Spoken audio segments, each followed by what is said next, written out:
How do you just feel first day of bowl practice went for you guys? Yeah, I thought we had a good start. I really liked our mental disposition. I liked our leadership. And so much now, football is a game that you got to play continuously, and you have to go back and you really have to get back into your fundamentals, your details, your hand violence, all the things that have got us to this point. And so we can't forget that. But I thought it was a good approach. Now, can we put a couple practices back to back?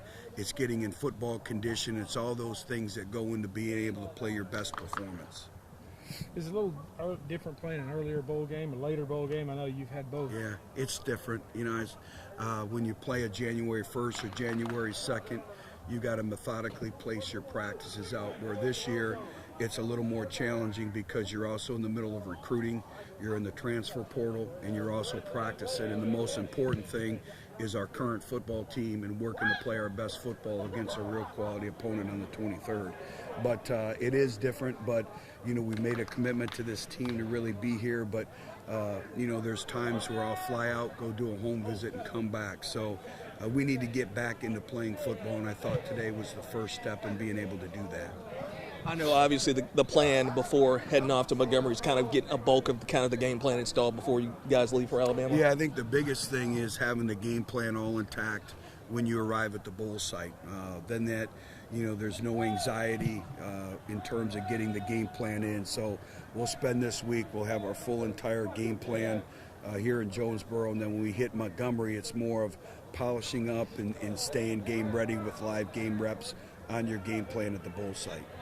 How big is it having a couple guys like Foreman and Sammy that have been experienced bowl games here at A-State? How big is it having them to kind of help guide a lot of the younger guys? Yeah, it's big because we don't have very many individuals who've experienced a bowl game before. But even, like I spoke with Sammy and Jeff, their roles are much different on this football team than where it was when they were at a bowl game here for A-State a few years ago. So, again, everything is new for these players, but to be able to rely on Jeff Foreman and be able to rely on Sammy Johnson obviously helps. Having had some time to dive into Northern Illinois a little bit, what impresses you most about them? Yeah, physical football team.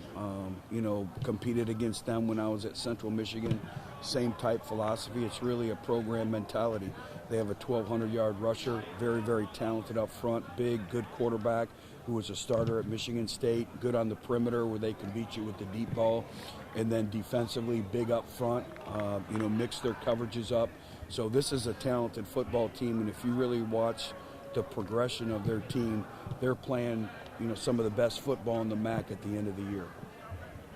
Hey guys, one more thing, just what's Jacob Bayer kind of meant to your other line this year? Everything.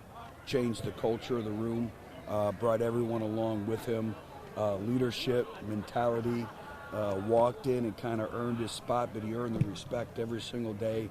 And I think what Jacob has done from the center position is he has elevated everyone's play around them, and he's created a high standard of expectation and a standard of performance which we expect in the O-line room.